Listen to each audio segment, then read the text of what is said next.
So we're back on the GS750 build, doing this whole custom build. I got the bike to start up in my last video, so we got it to fire just with the basic wiring. Now I'm working on basically like the clutch, getting that all working. I want to be able to drive this thing, so I'm making a new clutch cover here because this offset front sprocket won't allow the factory one to work anymore. So new clutch cover for me and try and get this original clutch working. And then my brother is coming as well. He's going to work on some wiring, try and get the switches wired in. Try and get a few more things on this bike so that I can have this thing running and driving. I want to be able to ride it, test it, make sure it all works. So that's the goal.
Soldering iron to one side of the joint, and the solder to the other. There we go. Here you can see the solder is wetted out nicely on the terminal and on the wire, so you got a good solid connection there.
So we've been working away at this, and I've got basically like a handmade clutch cover done.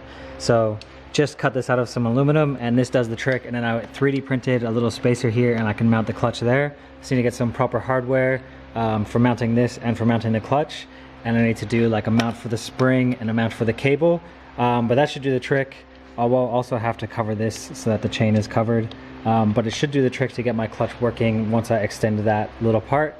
And then Cal over here has extended or has wired into these switches. So he basically just put a wire to each, and yeah, just have to hook these up now. So it's basically like turn signals, power, on off, horn, high beams, all of those. So one of the things I thought about doing was making basically like a bearing mount here for that sprocket. Here, let me take this off. When I got this sprocket made, it's made to hold a bearing in here, and then you can put a mount on this clutch cover to basically give it a little bit of extra strength because it's sticking out so far. But we talked about it, and basically for the price that it would cost to make a billet clutch cover that would give it a little bit of extra reinforcement, the payoff just wouldn't be worth it. It'd be very expensive. And this should be strong enough on its own. Basically, I'm just going by what Cal says. He's a lot smarter than me, so if he says it should be okay, then I think that it should be okay. And I think we'll just stick with this for now, just like a basic piece that covers it and has a mounting for the clutch. We shouldn't need to reinforce the sprocket. I know a lot of guys do it on like drag racing bikes. If you're doing hard launches, doing wheelies, pushing a lot more power than we are, but we're only pushing like 60 horsepower. So yeah, we should be okay. So I'm gonna continue on just like finishing off that clutch cover later, and I'm also gonna just start working on throttle cable and getting all the grips set up so we can drill the holes for the buttons and get those all mounted.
Okay, so I got my clutch cover done. We're on here. This is, I don't know if this is going to be permanent or just temporary. I will probably still play with this a little bit, but it's something that will work. So 3D printed a little spacer here for this clutch mechanism, and then I put like a little shaft extension in there to basically lengthen the original shaft for the clutch.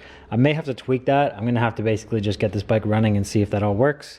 Then I got my cables here, so clutch cable and throttle cable. These are stainless braided cables from Revival Cycle. Just soldered some ends onto there and spaced off this clutch cover so that it will just sit right there. So clutch cover's done, throttle cable's done, enough of the wiring is done to basically just like have this bike running.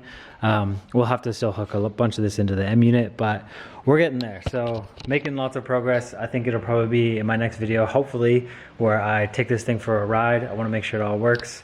I'll have to put some brake fluid in. I'll have to make sure this clutch system works, probably put the exhaust on, but I'm really eager to take this thing for a ride. I want to make sure the swing arm setup and suspension is all good before I continue on and kind of finalize everything. So yeah, it's taken me some time. I've been pretty busy over the summer, but hopefully over the next couple of weeks, really be able to dive into this thing, have it running and driving, and then finish off everything else like the seat, the headlight, all that kind of stuff. So thanks for sticking with it. I know it's been probably a little bit since my last video, but we're making some progress, and yeah, hopefully continue to do a lot more as we go. So yeah, that's it for now.